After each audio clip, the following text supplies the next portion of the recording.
Lula tem uma das maiores conquistas da Terra, cara. Sim. Primeiro presidente do Brasil a ficar 500 dias na cadeia. Primeiro você fala... Ai, cacete. É que é muita proposta. A primeira que você falou. Mas sim. Aê. Vamos lá, continuando. Lula traiu seus eleitores. Sim ou não? Não traiu os eleitores. E eu queria ressaltar o seguinte...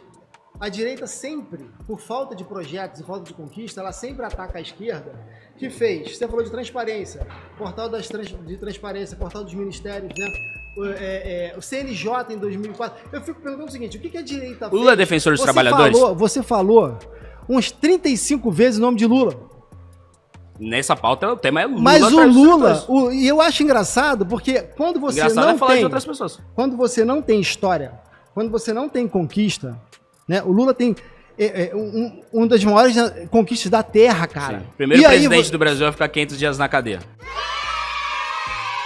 Não, calma. Eu sou amigo de um dos advogados e te digo que não existe nenhum crime naquele processo, tá? Eu não suporto mais o que estão fazendo comigo. O Lula cortou o 13º do Bolsa Família. Amado, isso não é trair os eleitores dele? Ele é líder do G7, líder do G8, presidente do BRICS, é presidente do Brasil. Ele é o maior líder da Terra. Fala de vocês, cara. Mundo. Lula cortou ou não o 13º do Bolsa Família? Do Bolsa Família? Se ele cortou o 13º? Não vi se ele cortou o 13º. Mas, ao mesmo tempo, ele fez o Bolsa Família, amado.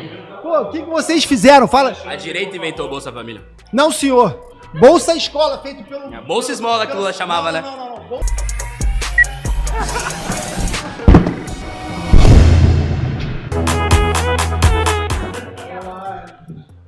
Já avisei que eu era dessa, você já sabe. Gente, eu vou chegar em casa toda roxa. Renata, o MST é uma organização terrorista. Deveria ser criminalizado. Organização criminosa. Concorda ou discorda? Discordo porque você gosta do Jango. Porque se você entende que eles são terroristas, você é a favor do Jango. Então você é contra o golpe de 64. Com certeza. Então me explica, por que não veio alguém na presidência, vocês tiveram a direita na presidência desde 64, e não fizeram a reforma agrária e a reforma territorial? Gente, vamos lá, né? As pessoas não pesquisam. Eu sou absolutamente contra a ditadura militar brasileira, acho que foi um dos piores momentos do Brasil, sou contra o golpe de 64. Eu não sabia pra que mim, ia todos ser os você. presidentes militares deveriam estar na cadeia. Agora vamos se até o tema. O MST é uma organização criminosa, sim ou não? Não. Sem envolver o Jango. Por que não Jango? Já que foi o único presidente que resolveu fazer a reforma agrária. Ah, então a solução pra você... Não, É a vamos lá, reforma vamos agrária. Tá, então enquanto a gente não tiver reforma agrária, a gente pode pegar arma e sair invadindo o terreno? Onde eles pegaram armas? Porque O eu MST. vi agora em campo, quem pegar uma arma e atirar em outra pessoa tem que ir pra cadeia. E quem invadir terreno de outra pessoa, invasão de propriedade é crime. Peraí, invasão de propriedade, mas você esqueceu da função social do terreno? Quem julga a função social do terreno? Depois que você entra, né? Porque julga? antes você não vai... Não, mas quem julga? É o MST? Só me dá 30 segundos, rapidinho. Olha só. Calma lá. Vamos lá. O MST é uma organização terrorista, sim ou não? Olha só, não é. Olha só, primeiro a gente tem que focar o seguinte: o que é uma definição de terrorismo pra você? Posso trazer da Constituição? Então, rapidinho. Internacionalmente existem diversas definições de terrorismo. A do Constituição do Brasil tem uma. Então, mas a mais aceita internacionalmente... Eu quero usar da minha Constituição. Que é que eu entendo, sabe? Então, se eu acredito que é. Eu acredito que é o grupo que usa o terror contra a população civil como método principal, mata pessoas e tal. O que você está falando que o MST faz, eu desconheço. Aí a gente vai entrar numa discussão que o MST tenha por princípio de luta armada entrar e matar pessoas. Isso aí eu nunca... O que eu disse é, o MST, ele invade propriedades, você falou matar, muitas vezes mata, muitas vezes sequestra. Mas admito que pode ter acontecido. Você está se informando no jornalzinho da rede aí. Não, tem que olhar as outras coisas. Da rede. A partir do terror, da força e da violência, o MST tenta levar a pauta dele para a sociedade. Primeiro a gente tem que pensar que o racismo ele guarda uma longa história no Brasil. O racismo é estrutural. E o racismo também acontece dentro das instituições. Então você precisa de políticas públicas para romper esse bloqueio, né, da população negra ter acesso aos espaços de poder e decisão. Políticas públicas, políticas afirmativas que componham esse espaço e possibilitem a entrada da população negra. A gente não pode esquecer que a população negra ela passa por um processo histórico de marginalização e um processo de degradação. É evidente que o negro ele tem e guarda todas as competências para fazer um mandato, para estar nos espaços de poder e ocupar as instituições. Mas esse bloqueio, que a gente chama de racismo estrutural, ainda é um impedimento. Então é muito importante fazer esse debate e abrir espaço, né, para que os negros ocupem também os lugares de poder e decisão. Quando se fala em definir candidaturas dentro dos partidos, existe ainda muito preconceito? Existe o racismo também, professor?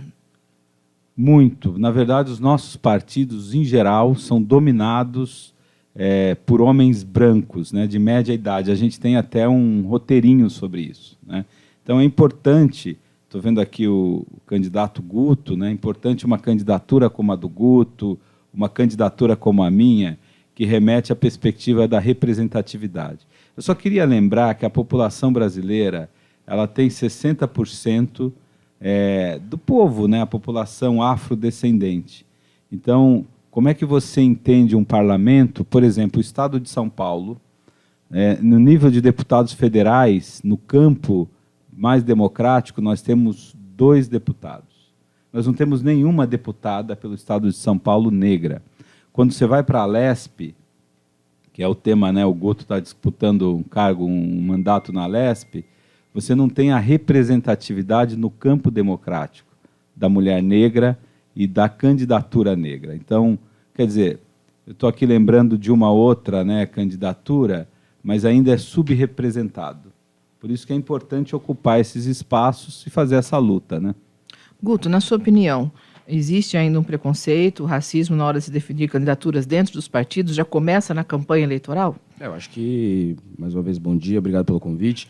Acho que, com certeza, nós temos o racismo, não só na política, como todas as áreas da vida, e a gente tem que combater muito mais por via da cultura do que por via da política. Eu acho que por via da política o que a gente pode fazer são políticas públicas, né, baseadas em dados, baseadas em evidência, baseadas nos fatos, né, na razão, para a gente poder driblar o racismo, né? Mas eu acho que ele jamais acabará. O que a gente pode fazer é tentar erradicá-lo muito mais por via da cultura, da criação, das escolas, dos professores, das famílias, dos pais, e por meio de nós, né, que estamos tentando ingressar na política, através de boas políticas para melhorar a vida dos negros, né? Mas eu acho de verdade que a representatividade é muito importante, mas acho que não é o mais importante, né? O Milton Friedman, quando ele vai falar sobre lugar de fala, o Nobel de Economia Milton Friedman, no século XX, ele fala, pô, se você está com câncer, você quer ser tratado pelo melhor médico possível ou por algum médico que já teve câncer? Eu quero ser tratado pelo melhor médico possível. Ou seja, não necessariamente o melhor médico para alguma causa é algum médico que já sofreu dessa causa. Então, o que eu acho? Acho que o mais importante para nós negros, para os gays, para os homossexuais, para as mulheres, é ter bons políticos do Congresso Nacional, na Assembleia Legislativa, nas câmaras municipais, que façam boas políticas públicas, e essas boas políticas públicas vão diminuir na sociedade aquele preconceito que essa minoria acaba sofrendo ali. Por exemplo, eu não acho, por exemplo, que as mulheres ganharam algo com o governo da Dilma Rousseff. A não ser corrupção, a não ser inflação, a não ser desemprego, a não ser números bizarros na segurança pública. E ela era uma presidente mulher. Já eu acho, por exemplo, que as mulheres ganharam muito no governo do Fernando Henrique Cardoso. Ganharam muito com a privatização da telefonia, com todas as outras privatizações, todas as reformas, com a diminuição da inflação, principalmente do Plano Real. Então, acho que você ter bons representantes na Assembleia e na Câmara dos Deputados é muito mais importante do que você ter representantes de alguma determinada minoria, só que, no fim das contas, podem ser ruins. Podem ser ruins. Quanto custa? Quanto custa? Então, mas eu já coloquei, já falei onde que vai sair o dinheiro. Tá, eu não quero falei saber que onde a vai sair. taxação de heranças, falei que... Não, beleza, vai sair de lá, vai sair desse lugar. Tem que ver quantas custa pessoas... a proposta ou dobro ou nada? Tem que ver quantas pessoas seriam beneficiadas. Se for uma pessoa. Ué, como assim uma pessoa? Vai ser Uma pessoa. a quantidade que ela... Tá, ok, vai o ser uma dobro ou quantidade. nada, depois 6 mil. Ela pagou tudo certinho, pagou as parcelas, não atrasou as parcelas. Ela tem o direito a solicitar, não quer dizer que ela vai receber, ó, toma. Tá, ela tem o direito a solicitar e ela tem o direito a não solicitar também. Tá, basicamente ele não sabe quanto vai custar. Tem mais umas 7 propostas. Não é. Alguma dessas 7. Pra ver quem vai ser beneficiado. Vamos lá. É nós na entrega. Você disse, basicamente tá aqui, né? Linha de crédito especial para trabalhadores, comprovou que trabalha 6 meses em qualquer empresa de aplicativo, R$5.000 de via de crédito. Pô, trabalha 6 meses? R$5.000. Pô, coisa linda. Quanto custa a proposta É Nós na entrega, Jean? Vamos fazer um estudo aprofundado. Vocês não fizeram ainda? Estamos fazendo. Primeiro você faz a proposta, depois o estudo? Não, a gente já fez um estudo, mas assim, tem Então, que saber quanto quantas pessoas serão beneficiadas. Então primeiro tem que ser aprovado, porque você só vai saber se for aprovado. Você ganhou a eleição, aí você protocolou, aí tramitou nas Não, comissões, aí foi antes aprovado, disso, sancionado né? pelo governador, Antes disso. entrou em voga. Entrou em voga. Depois de tudo isso, as pessoas vão entrar no cadastro. Só depois que todas as pessoas entrarem no cadastro, você vai saber quanto vai custar? Não, antes disso. Antes quando exatamente, pra eu fazer a pergunta? Ué, quando a gente vê quantas pessoas seriam beneficiadas. Mas só vai saber se entrar em voga. Então, por exemplo, do motorista de aplicativo, quantos É nós da tem entrega. e quantos gostariam de solicitar? É isso. Mas vocês não sabem? Não tem como, a gente não tem como ter esse parâmetro. A gente não tem acesso ao que eu não vou falar o nome do Dá aplicativo, pra ter acesso né? quantos motoristas Os de aplicativos têm. aplicativos, cada um tem e quantos solicitariam, qual que é a condição financeira dela. O Aí quê? tudo O mais. quê? É ganhar 5 mil reais só pra ser motorista? Eu acho que não, todos, não é mano. 5 mil pra ser motorista, é pra consertar a moto delas. Mas eu vi que você fez a lição de casa. Muito obrigado pela divulgação das propostas. Então, não, vamos lá. O É Nós na entrega, vocês só vão saber depois que entrar em voga. Tem que fazer um estudo aprofundado. Então, primeiro você faz a proposta, imprime, tá aqui, ó, mó bonito. Tem uma imagem aqui de mó entregador aqui. Então, primeiro você bota ele aqui, a proposta, e depois você vai ver quanto custa. A economia, foda-se, né? Não, a gente tem... É possível, eu já não mostrei pra você. Você suficiente. não mostrou, eu tô dizendo, pô, vai que... Da onde vai sair o custar dinheiro? 10 reais. Eu quero dar 10 reais pra um monte de empregador ganhar 5 mil reais. Mas pode ser que seja mais, né? Não, ele falou daquele lá, 54 bilhões, né? Tem os 54 bilhões de excesso de arrecadação, que não foi usado. Mas e se essa proposta custar pode ser 89 usado. bilhões? É mais. Não, mas aí você... Só que então, eu fiz uma conta sobre esses 54 bilhões, porque se você tiver 54 bilhões, aqui no São Paulo tem quantas pessoas? Não sei, fala aí. Não, você sabe? Alguém sabe quantas pessoas tem em São Paulo, no estado? Mais de 30, uns 30 30 milhões. milhões. Eu conseguiria fazer esse empréstimo para 2,7 milhões de pessoas. Caralho. Então, falta grana. É que eu não consigo fechar matemática na minha cabeça. Faltaria a grana dos 54 bilhões. Porque imagina que 5 milhões de pessoas quisessem. Pô, eu acho que, mano, vai ter muita gente que vai querer ganhar 5 mil reais pra trocar o celular. Tá aqui, ó. Trocar o celular ou consertar a moto. Tipo, pô, eu quero trocar meu celular, pô. Sim, pra ela ter condições melhores de trabalho, né? O trabalhismo é isso, é valorizar os trabalhadores. E aí, tem outras formas de arrecadação, tem a herança. A gente vai sair de 4% para 8%. Tá, não, vamos lá, Jean. Quanto a gente vai arrecadar aumentando de 4% para 8%?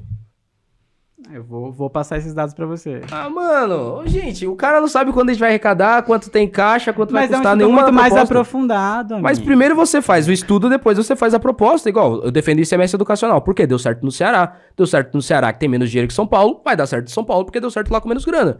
Pô, você faz o estudo e depois você faz a proposta. Em outros estados também tem arrecadação com 8% de taxação de heranças também. Quanto o São Paulo vai arrecadar se arrecadar 8% com herança?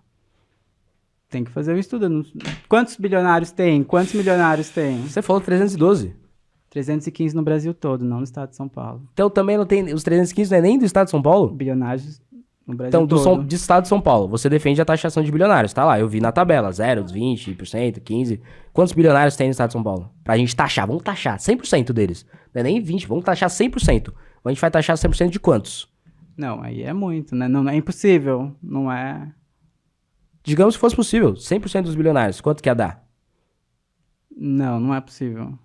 E se fosse? Vocês defendem 20%, então. Dos 20% Mas de ia quantos? ser o suficiente pra política pública. Mas você não sabe quanto ela vai custar, como que é suficiente? É o suficiente. É óbvio que é suficiente. Ah, pô, é óbvio. Não, então a gente pode ir pro próximo tema. Desculpa, eu achei que não era óbvio, gente. Mas já que é óbvio, tudo bem.